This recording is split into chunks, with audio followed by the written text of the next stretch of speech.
Hello and welcome everyone in another episode of Researcher Celebrity. Today we have Dr. Paloma Kiwan with us. A brief introduction of Dr. Paloma. She has done her bachelor's in biology from Lebanese University and then did multiple masters, one in microbiology and other one in public health, also from Lebanese University. For PhD, she attended University of Corsica and did her PhD in epidemiology. Currently, Dr. Paloma is postdoctoral researcher at Anses, if I said it correct, in France. With this brief introduction, I would like to welcome Dr. Paloma at the platform, saying thank you so much for taking time out.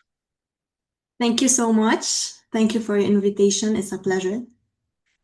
We always start our conversations that how and when you decided that you want to become a researcher. Well, I really don't remember, but I think it started with my interest in biology since I was in high school. And I knew that I want to work in this field. So I started studying biology at first at the university, as you said, the Lebanese University. And I also attended the medical school entrance, but I didn't pass.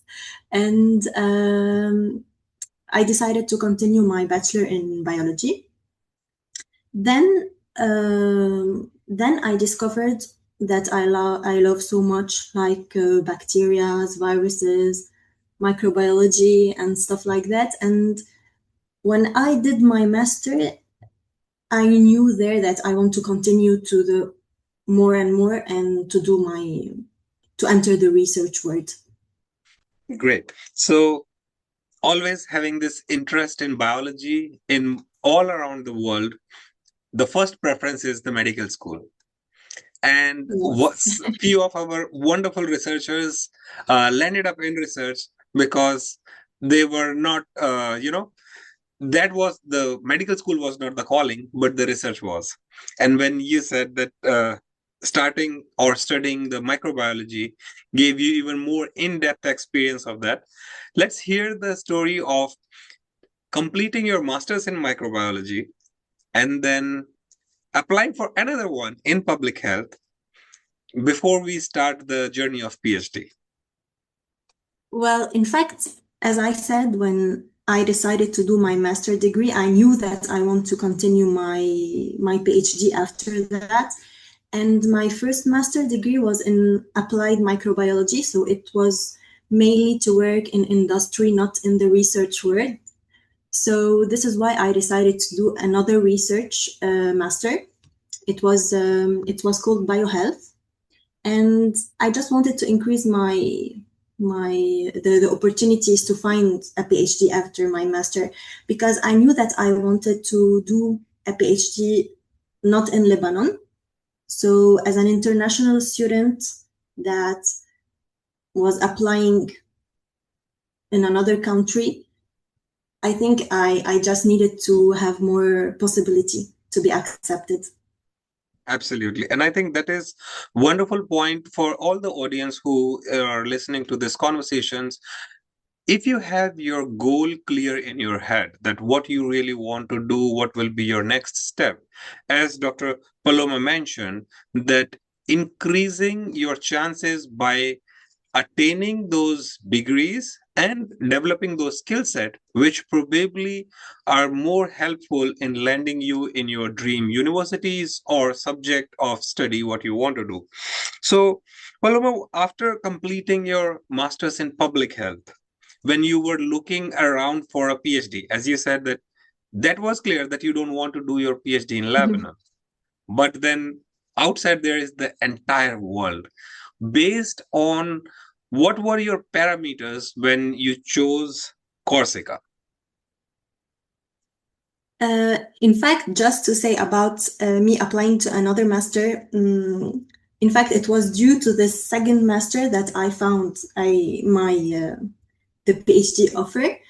And yeah, I don't want to lie, it was very difficult. At first, I remember I applied to hundreds of offers because the PhD offers research on it on internet. It's not like masters and bachelor, because it's one PhD for one person, so it's like job offer, and I wasn't having responses, and I remember I lost hope. But then it was my professor back then in my master, and he knew that I wanted to do a PhD, so he sent my CV to a doctor he know in France, and I was accepted in the PhD. And back then I didn't knew Corsica. I didn't even use the project, the team, the lab, and everything. But I was very happy and grateful that I was accepted, and yes. So I discovered Corsica. It wasn't me that I have chosen Corsica. It's the vice versa. Corsica has chosen you. Yes. Wonderful. Yes. So let's take a moment to acknowledge the role of mentors in your career progression. As you mentioned, it was your mentor who actually recommended you to someone, and then the acceptance came. So when you were facing all these challenges, and at some point of time, as you mentioned, you were a little bit of like losing hope that you will get acceptance, what were the things you'll say that have changed? Because students from all over the world, they want, whenever they are looking for the PhD applications abroad, outside their country and in different streams, what are the things they should focus more on while approaching or preparing their applications? I think that finding jobs, even jobs or PhD offers, certainly if you are applying to a new country or to units that they don't know you, I think it's very important, other than having, of course, good grades, it's very important to have also good recommendations, because I think there's a lot of connections, you're networking, and here is the importance also of mentors and the people that are seniors that have more connections than you. They will help you because they can recommend you. They can transmit your CV to let people who are in need of a PhD student know about you. Absolutely. So yeah, it's very important recommendation. So I think, during your internship, maybe do a lot of internships, and let people love you while doing your internship. So it's very important to have good communication and good relation with our mentors or our directors, because it will help us later on. Absolutely. Very valid point. Having those receiving those letter of recommendation, you have to build a reputation with them so that they understand your science, you as a person, because all of these different parts goes into a recommendation letter. A, about your science, B, about you being a team player, because they play very important roles. Yeah, it's more important, I think, than grades, because I remember before my PhD, like, you are junior and you don't know everything, so it's not your background that is a lot important, because during your PhD, even if you don't know the subject, you will learn.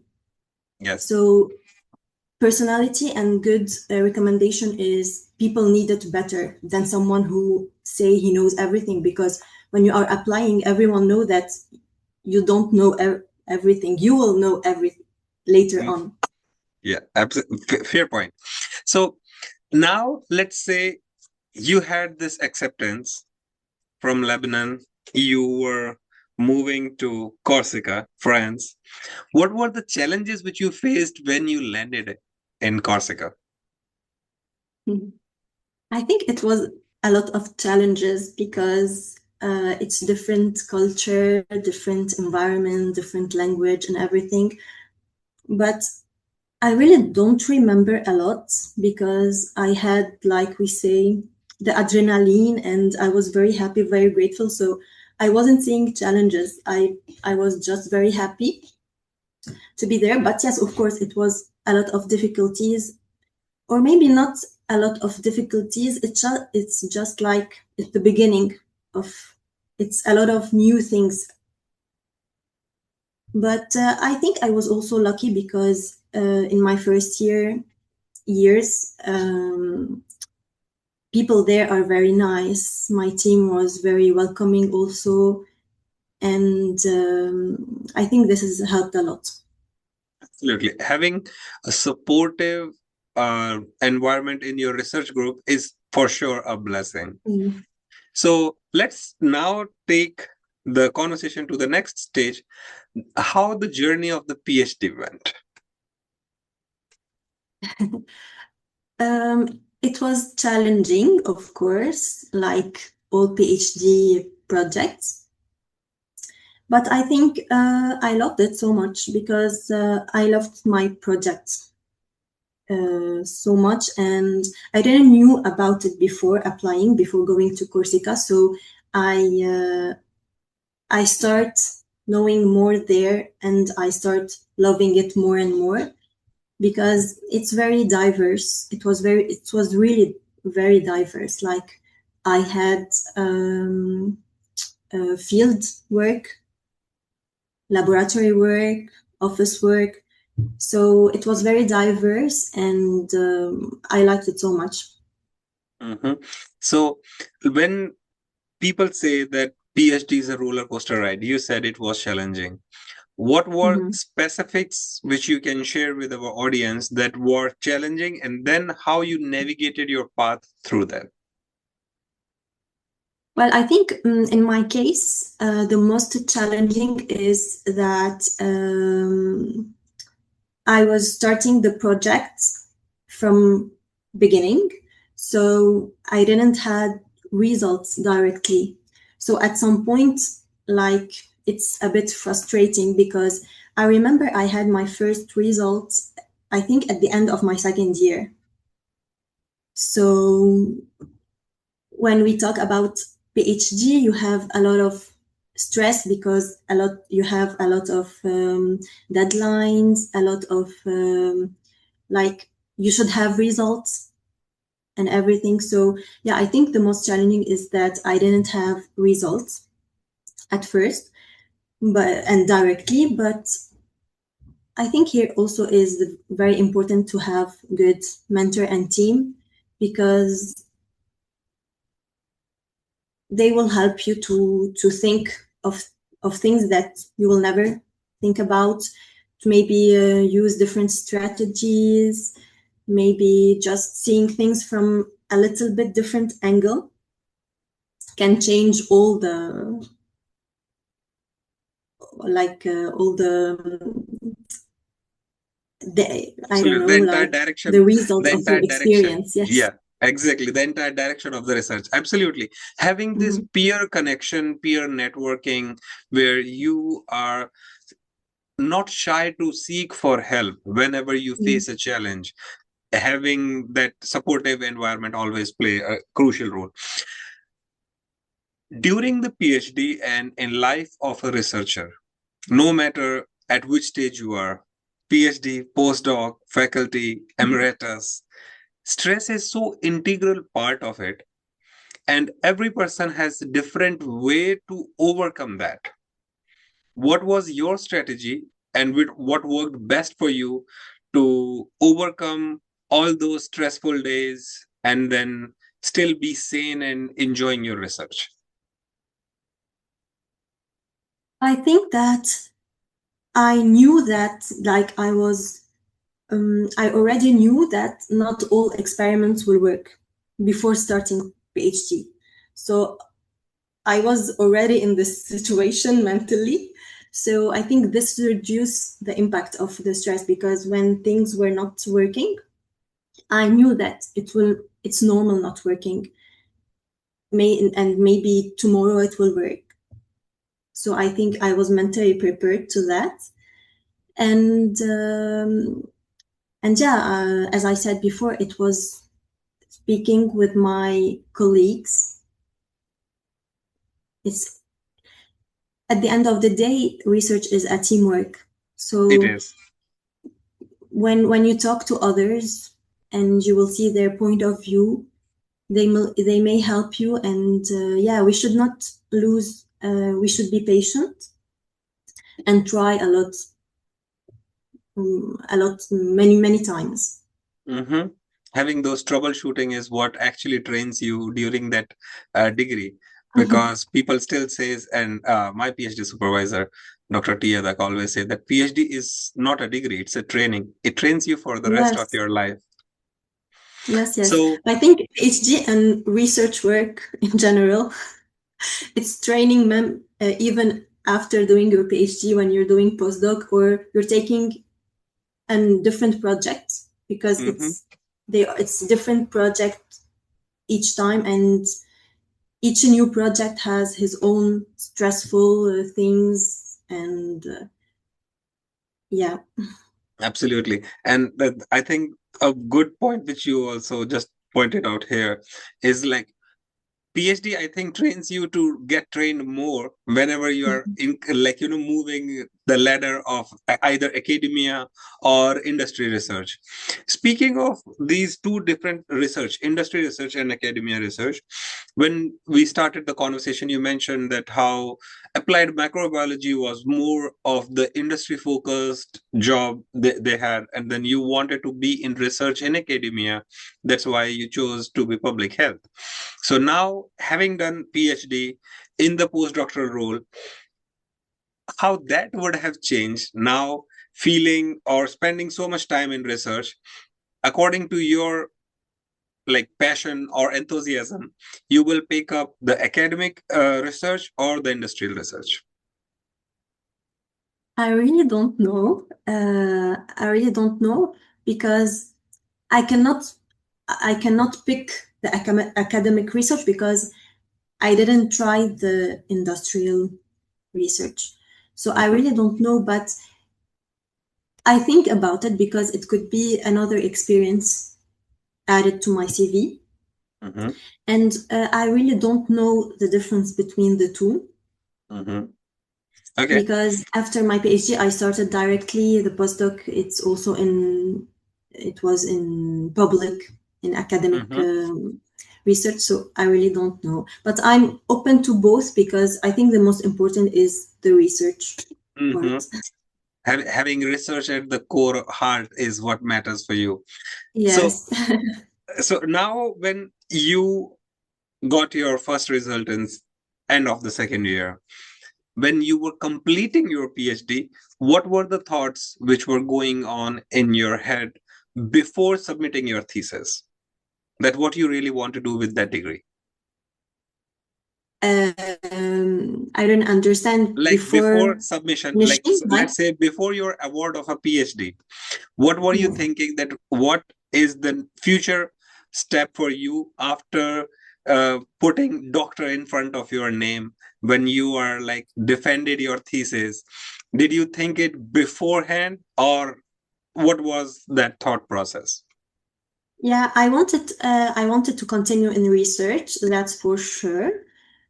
I wanted to continue also in working on the surveillance of pathogens, because I discovered that I was really passionate about the subject. So I really want to work on pathogen surveillance. But I wanted also to change my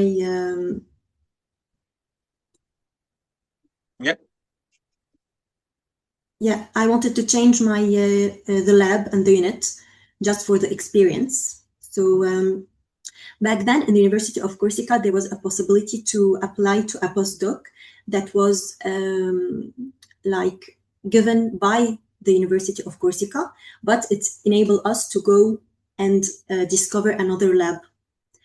Hmm? So before finishing my PhD, like I think 1 year before finishing my PhD, I applied to this to it's a concours in the University of Corsica to have a PhD in Paris.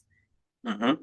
So I knew that before. Postdoc in Paris. So yeah, before finishing, I knew that I wanted to continue in research, but in another unit, in another lab, just to discover different and other way of thinking, of doing research, have more another experience in another lab with another team, and yeah, so I applied to Paris, Nice, nice. Anses. Anses. Yeah. So this brings us another important point, that having developing those different skill sets, or enriching your toolkit, because at some point of time you might to have this, that you want to have your own lab research group, because you're a passionate researcher and we do need more of them. So how tricky or difficult it is doing pathogen surveillance in field, because now with the technology advancements, more and more research is focused towards the lab based research. It's like always, and we have seen this in specifically in the field of entomologist, and you have worked with ticks and other vectors, that the field biologists, the number is going so low now, that even sometimes after the call for either a position or a vacancy, they do not get sufficiently trained personals for that position. So what were your experiences when you were working in the field? Yeah, I think the number of people working in field is not very high because it's not very easy, Sure. and it demands a lot of time, a lot of resources. So yeah, it was also a challenging part in my PhD because I never did field work before. So it's challenging, but it's very important when we're talking about surveillance. And I think that after COVID, people start more putting effort and funding in projects that aim to work on surveillance of pathogens. And my PhD, like as I said, was in a One Health approach, and I think it's getting more and more famous, and people are doing more and more project about this team. But yeah, it was very difficult field work and surveillance also of pathogen, because you are working on different parts in the cycle of the pathogen. So Mm-hmm. it's in ticks, as you mentioned, or other viruses, but also in animals, also in humans. So yeah, it was challenging, and you don't know the results that you will Mm-hmm. get, because you're searching for something you don't know if it's present There or or not. no. So maybe you'll So true. find things, maybe you will not. But even if you don't find, it's important to continue searching, because it's like prevention.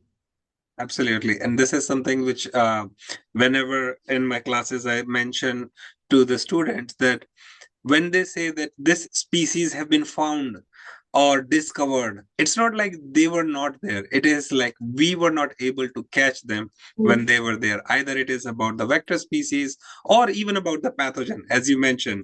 So you picked a number of what we say, n number of vectors, and they were negative for the pathogen. That doesn't mean that the pathogen is not there present. This is what Yes, makes it even more tricky working with vector because like populations. for example, the part of collecting ticks in my PhD was, it started before me. It started since I think 2016, Mm-hmm. but we find the virus in 2023. Wow. Maybe it was present before, and Mm-hmm. maybe because we changed the technique that we're using, that we Mm-hmm. found the virus. Maybe it was it was a new introduction. We don't know, but here we can see the importance of continuing the surveillance, because we cannot just analyze sticks and say we didn't find anything, so we'll stop here. And even if also, like, if you want to do also the surveillance of vectors, even if you know that the vector is present, continuing the surveillance of this vector will help you see and detect any difference in density. So it's important, even if you know something is present. It's important to continue the surveillance to see if there is any increase or decrease or any change. I think the surveillance is the key to success for vector-borne diseases in general. Absolutely. Yes. So, talking of field work, stress in research in general, how you were managing the work-life balance, because this is also one of the hot topics now, open for debates among researchers globally, because you have different components to your research. A, being in field for collection, then B, processing those samples in the lab, doing all the administrative works also. So how tricky was that to work around that work-life balance? Yeah, it was difficult. But yeah, I think when you have a very great surrounding, it will help it will help to make challenges less overwhelming. And for example, when I was very like demotivated in my field work, I can switch to lab work. And then when things start to be overwhelming in the lab with the result and everything, I do a little bit of field work. So it's a switching before different parts that will help me changing ideas and yes, to feel less stressed. Absolutely. Having this escape route, I like my PhD supervisor used to say that how I use the field work as the escape route, that I don't have to write. So Yes. having writing those manuscripts and theses is next level of challenge anyways. But having that supportive group, like good team members, also helps you to overcome those challenges. That if you have a fully functional team, like dedicated people to go for the field, having their designated responsibilities, and then the same in the lab also, because Yes. teamwork is not like well established all of the time. Sometimes we see that people move up and then say that, okay, I'm ready to take this challenge, like for vector surveillance or for processing some of the samples in the lab, which are not that easy. We all say that, okay, DNA isolation is easy, PCR is easy, but some of those tricky genes, they don't amplify. And then if you have an expertise or someone else is expert in that area, then they can come and help you overcome all those challenges and still working as a team together. Next question, which I'll have for you, is about this. Now, when you have done your PhD, you are in this postdoctoral role. What is the future? What you look for? Well, after my first postdoc, that were financed, we say, from the University of Corsica, they asked me to stay in Anses for another 1 year and a half as also a postdoc. And after that, I really don't know, but I love to continue in research. I think the main goal was maybe one day to have my own project that I lead, that I develop. Yeah, I think this can be after. So having your own research group is what you look forward to. Yeah, maybe at least own projects, because I love to develop projects, not like just I enjoy working with others and on other people's projects, but it has a different taste, like we say, to work on your own project from A to Z. Absolutely. Mm-hmm. Having that move from first author to corresponding author is Yes, the yes. journey of researchers in authorship, if we'll say.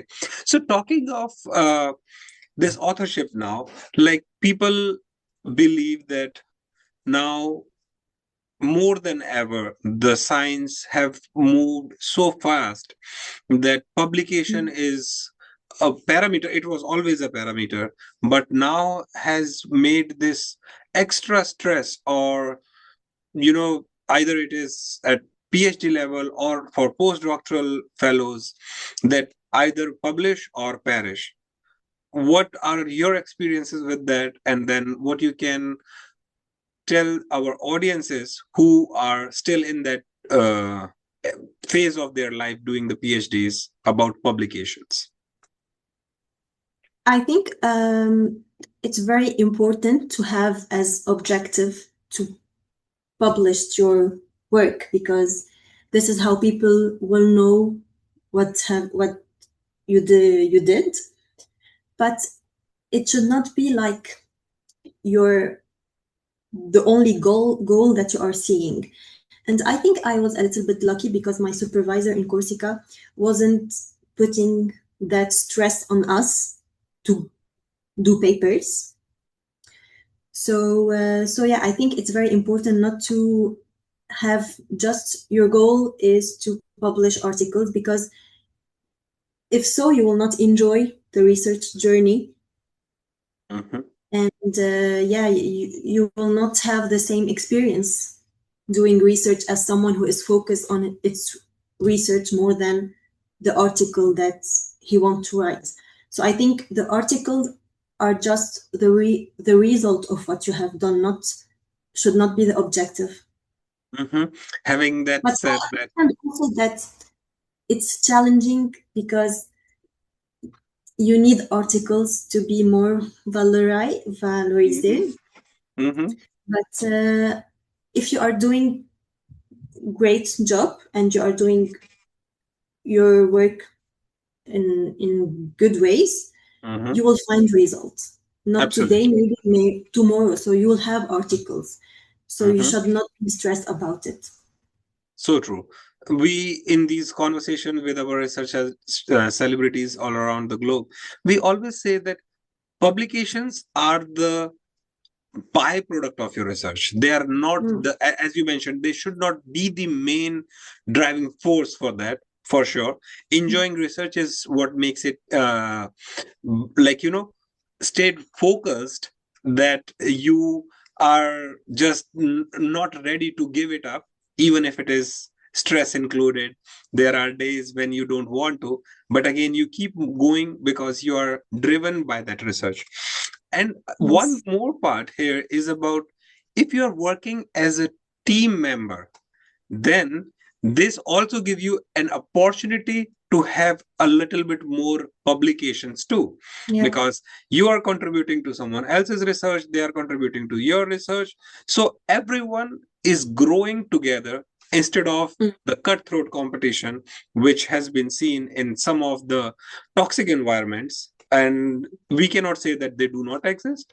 They very much exist in research, just like any other field, in like either it is corporate work or any other workplace. We do have those situations also. So you mentioned from starting from beginning that you had good mentors, great working supportive teams to work with, but at any point of time until now, either you have experienced to quit research, or you have seen someone in your group who quit their research. In my group, I don't know someone who quit Mm-hmm. her or his PhD, but I do know Mm-hmm. few people who quit their PhD. And yeah, I think because, as I said, it's the journey is already challenging with all the things that you have producing results, something new, a lot of experiment that may fail, deadlines and everything. So it's already stressful. And if you are in a toxic environment, I think you can give up. Absolutely. You will not And be productive. You will not see yeah, the things the same way as another PhD student or another researcher. and having these conversation, one part also is about giving this opportunity to yourself, doing the SWOT analysis.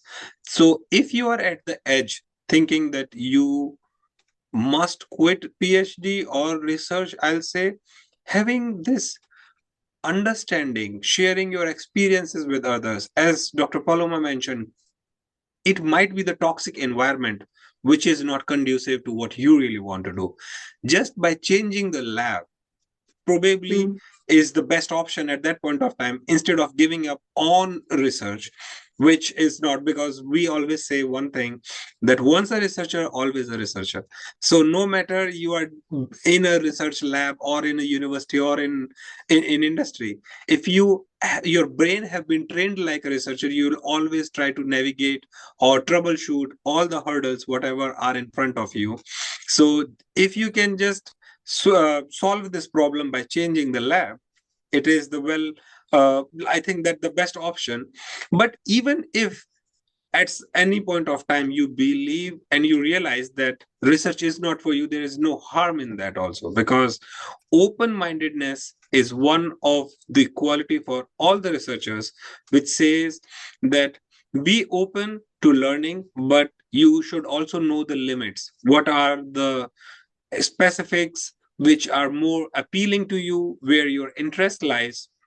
There is nothing wrong into moving out of it and do what makes you more happy. If research is that happens, that's why we have this STEM for society. We believe that every single researcher should be celebrated, because one of the things which comes the least to researcher is the acknowledgement, the celebration. That's why we bring up this series and the conversations all around the globe with researchers in different stages of their research career, because what we believe in is a PhD student is no less than a researcher than an emeritus scientist, because they are just learning, they are putting their contribution, and every PhD thesis is unique. So they are equally respected and should be given this acknowledgement that what they have achieved. So, Paloma, in the last phase of this conversation, I would like to know your thoughts about how we should celebrate researchers. Ah, um,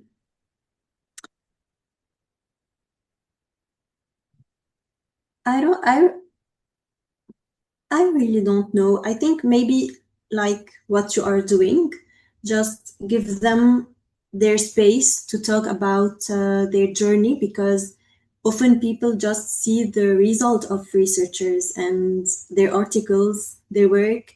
Even in conferences, we just talk about our work, our like just what we have produced. But it's very good also to have like platforms and some space to talk about the journey, because it could be helpful also to another researcher if he know that there are people like him facing challenges but overcoming it also. So I think, yeah, it could, this is something very rare and very important also. And I think that is the core feeling and vision of STEM for Society, that Mhm. bringing all of the researchers together and talking to the audience. So, whosoever is listening to your conversation, and then they can establish this co-relation that, okay, this is the phase where right now I am. And Dr. Paloma has experienced it, but she chose not to give up on, but to work towards it and solve it, and then enjoy the research. That is what we really want. And at the now, we always say to all the audience that if you want to write to our researcher celebrity, now if you want to write to Dr. Paloma, you can write to her. If you want STEM for Society to put you in touch with our researcher celebrities, we are there to support you, to help you, to guide you. only thing what we want from you is, if research makes you happy, we are there for you. And if you feel that we can help you in any way, please write to us. And at the end, we'll say thank you so much, Dr. Paloma, for sharing your journey and having this great conversation with us and the audience. Thank you so much for this discussion. I really enjoy it. Thank you. Thank you for your kind words. And we'll say to all the audience, stay tuned for another episode of Researchers Celebrating.